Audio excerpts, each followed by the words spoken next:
NTV Bahrain দর্শক ফোরামের আয়োজনে মহান বিজয় দিবস উদযাপন করা হয়েছে। জমকালো অনুষ্ঠানে বাংলাদেশি ছাড়াও বিভিন্ন দেশের প্রবাসীরা উপস্থিত ছিলেন। বাহরাইন প্রতিনিধি সৈয়দ মামুন হুসাইনের পাঠানো রিপোর্ট।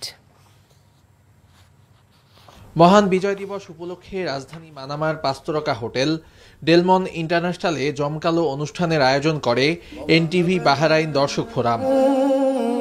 পবিত্র কোরআন তেলাওয়াত এবং জাতীয় সঙ্গীত পরিবেশনের মাধ্যমে অনুষ্ঠান শুরু হয়।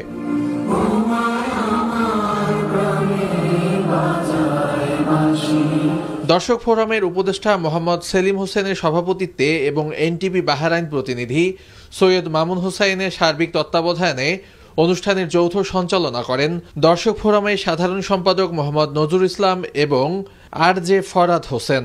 বিভিন্ন ব্যবসা প্রতিষ্ঠান যারা আমাদেরকে স্পন্সর করেছেন, আমি সকলের কাছে সবিনয়ে কৃতজ্ঞ এবং শুভেচ্ছা ও আমার সালাম জানাচ্ছি।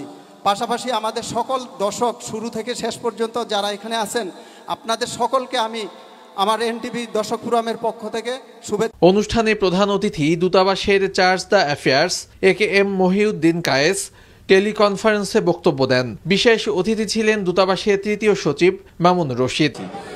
এনটিভি যেভাবে সুন্দর এবং সমৃদ্ধ প্রচারণা করে সেভাবে আরো ভবিষ্যতে আরো করবে ইনশাআল্লাহ।